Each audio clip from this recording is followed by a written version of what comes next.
but I also have been playing some Metaphor Fantasia. Ah, yes. Well, it's gotten a lot of fanfare, especially recently, which it's kind of a little bit of older news. Game Awards nominations came out, and it's up for Best Game. I'm interested to play more of it and see if it's justified in that position over some others.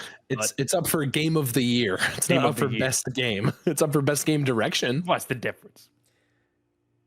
I feel like we should have a conversation about that, though, because I don't like the way the Game Awards categorizes their awards. It's weird to me that it's so genre-based. That doesn't make sense to me. They need to add more categories. Yeah, I agree. Yeah, they just need smarter categories. Having best sim/strategy is fucking weird.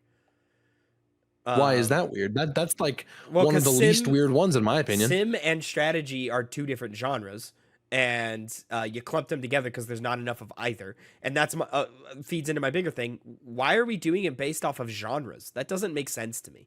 Like the Oscars don't have best horror film. They don't have best drama. But they should. They should. I don't think they should. I think the way the Oscars does it makes a lot of sense.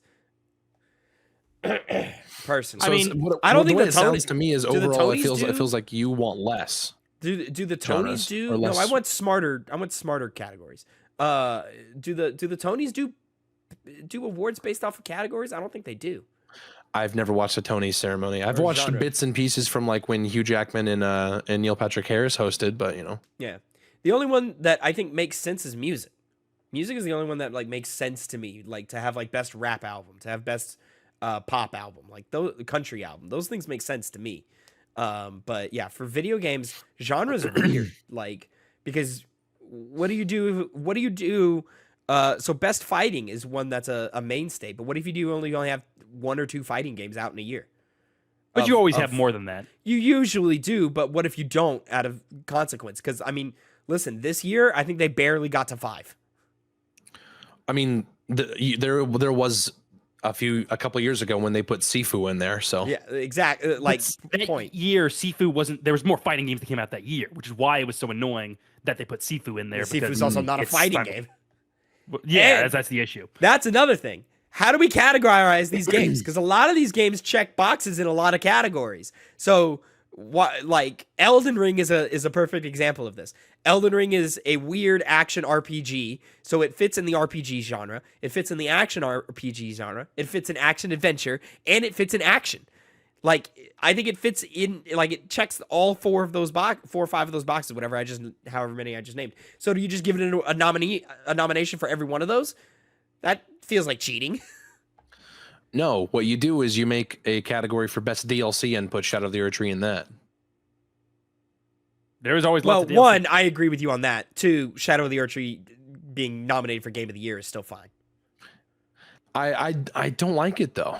Neither do I. I think it's fine. If the DLC or the expansion was of seismic consequence, if it drummed up enough conversation, and if enough people played it and felt like it's Game of the Year worthy, then it should be nominated for Game of the Year.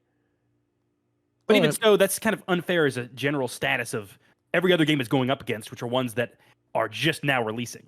Erdtree is an extension of a game that was already made. Yes. And so I don't think it has the same level of, it doesn't need to be held up to the same level of esteem because it's not a wholly original game for that year. It's just piggybacking off of what occurred years ago. And you mentioned like impact of how people talk about it. That's certainly the only reason why it happened, because something like Witcher 3 in terms of size, it had the big what was it called? Blood and Wine DLC. Blood and Wine, yeah. That could have been justified as well, but they made no effort to try and do that. And this kind of extends to an issue I see with the video game awards. I complained about it a lot last year with Starfield. To counter that point, Phantom Liberty was nominated for last year. What does? Phantom Liberty. Game of the Year? It was nominated for best ongoing. Or which game was said? I didn't hear. Phantom Liberty, Cyberpunk. Phantom Liberty. Oh yeah, yeah. I don't think it was Game of the Year. It wasn't nominated for Game of the Year. I think it was into the other categories, which would be less offensive. Still, kind of an issue of it being there in the first place, but it's particularly when it comes to best game of the year. It's it seems weird to try and put a game and let's call it how it is. Game of the Year, Connor, you keep saying it is not best game. It never Everyone has sees it that way. Nobody sees because it's never been that way. because for many years it was. Hold on, I'm trying to find where the fuck. Game of the year 2021 was It Takes Two, and that was not the best. That's not the best game of the year. It was just the game that the most people liked. This is a popularity contest. It always has been. It is. That's exactly what it is. This is the thing with the Game Awards is y'all need to stop treating the Game Awards like it is the prestigious award. It's not. But the Game Awards are a trailer. When something is the best, it's dictated by, of course, popularity, but also how good the game was in and of itself. There are tons of other games that have far more popularity, but they realize putting it there like a Call of Duty or a new sports game that tons and tons of people play would be boring and bland. And I don't think that just because something is popular that makes it the best. And again, it's not called best game for a reason. It's game of the year. It's the game you guys are defining that encapsulates the year. The year, yeah. I'm with you, Tavin. I get what you guys are saying, but at the same time, best game, in terms of what that would mean, is entirely subjective. Connor, there's no objective point you can reach. I didn't like when Phil said it, but you are looking for the category of best game direction. That is what you are looking for when you say best game. Yeah. Though those usually do go hand in hand. Not all the time. Not all the time. Alan Wake 2 got I was just looking at it. Alan Wake 2 got best game direction last year. Mm-hmm. And that was definitely not the best game. But no, it was not. But it was for best game direction. Yeah, it makes sense, Mm-hmm. And again, this is like the TGAs are not a good example of what was the best of the year. I would argue the DICE Awards are for that. Because the industry, it's kind of like more industry focused. That. It's more industry focused. It actually has devs voting instead of media outlets and fans. Yeah. It also contains everything that was released in the year. Yeah. Well, even so, that would also be a popularity contest, seeing as how game devs would still have like a more coherent guidelines for what they consider is the best game. I don't know what the parameters are for DICE. I'd have to look at them. But Jeff Keighley has always been very, very clear and very loud about the fact that, at least for Game of the Year, he doesn't care what it is. It doesn't even have to be a game that was released within the year. If out of nowhere, because you look at Among Us in the year that it blew up, it didn't even come out in was it 2020? It blew up in 2020. Yeah, that's like a 2018 game or something like that. And did it get a Game of the Year nom? I don't remember. It got indie and mobile. But did it get a game? It didn't win Game of the Year, but did it get nominated? It should have. Not for Game of the Year. I think it should have as well. Yeah, been at least nominated. And this is my thing again. Like, if an expansion or a DLC resonates enough with the people, and culturally we all talk about it, and it makes a splash and impact, then I have no problem with it being nominated for Game of the Year. I have no problem with it winning Game of the Year. I'm more with, I like the cleanness. I would prefer that it stick with games that released that year. I think that's a more clean way of looking at it. I'm not against the idea of if something blows up out of the year it was released that it be nominated. I'm not against that necessarily. I would prefer that it would stay within the games that were released that year. So let me ask you, for ongoing games or games that games of service type games, can they just never be Game of the Year ever again? Because that doesn't seem fair. Yeah, probably. No, I think that's accurate. Because like I said, I don't know. I think I would just rather look at the releases of that year when it comes to Game of the Year. But that's a release. Like what? Like Destiny 2, The Final Shape. That's a 10-hour game. I see where you're going. Shadow of the Erdtree is a 30-hour game. I don't think I agree.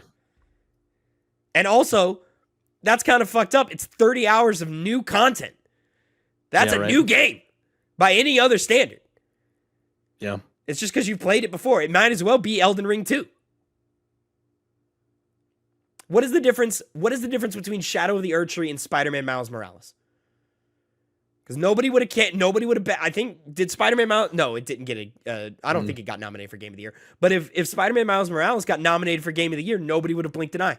But what is the difference between Miles Morales and Shadow of the Erdtree?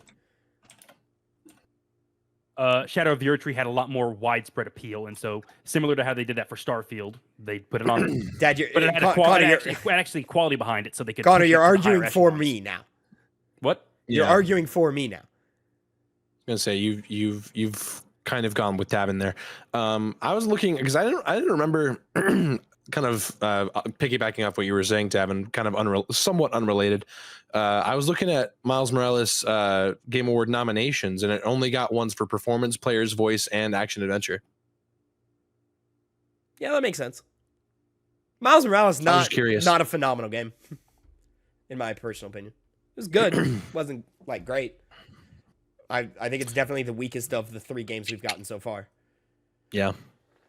I don't like they have to play through it twice to get the plot, though. Yeah, but I play every Spider-Man game at least twice, so... I still haven't replayed 2. It's good. Fucking good. Yeah. Did that this year. Had a great time. Not that good. They added, like, extra levels and extra unlocks and stuff, and the grind for those levels is ridiculous. You basically have to play the game 3 times. Damn. Just because... for... alternate versions of symbiote suits, and those versions they're not great versions of the symbiote suits either. I'm like, all right, cool, whatever. You did it anyway, though, didn't you? We did it anyway. I'm not done yet. I think I'm like halfway through it. So he's doing it. Do you guys have anything else to say about TGAs or? I guess the last thing I think I bring this up every year.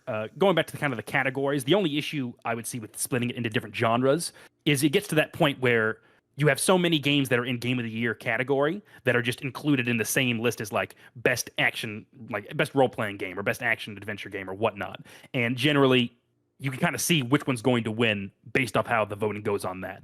Like obviously, sometimes it's based off like, well, is Metaphor Fantasio a better role-playing game than Final Fantasy VII Rebirth? Let's say yes, and so that would win that category, but you know, Rebirth would still go on to win Game of the Year because it's overall as a package better. That makes sense in theory, but I think in practice it just ends up being like, oh, if something's going to win best RPG, if it has a ton of other categories that are also in the Game of the Year category, like once again, example, Metaphor and Final Fantasy. If Final Fantasy wins, that means Metaphor has no chance of winning the Game of the Year. I don't even think that's true. I think we like to theorize that that's what happens. Different categories. They can. It seems to be that's the consistent way the votes play out.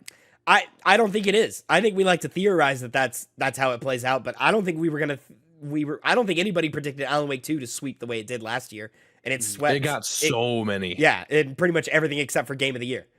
But Alan Wake's different in the sense of like as you mentioned it before, Tavin, and we both have, it's an art piece. So it kind of breaks down the barriers of typical games when you would judge it on those parameters, like art direction, for example, or fucking direction, that kind of thing.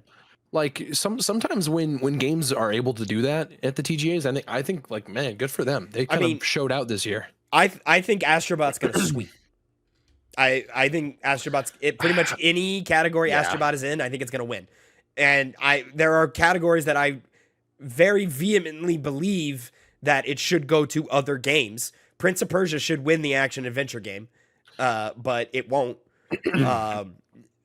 Score should go to Final Fantasy or maybe Metaphor, but it won't. It's Astrobot. Astrobot's not going to win best score. I think it's going to. I think Astrobot's going to win pretty much any category it's in. No, it's gonna go. The best score is going to go to either Final Fantasy or Metaphor or Fantasio. It should.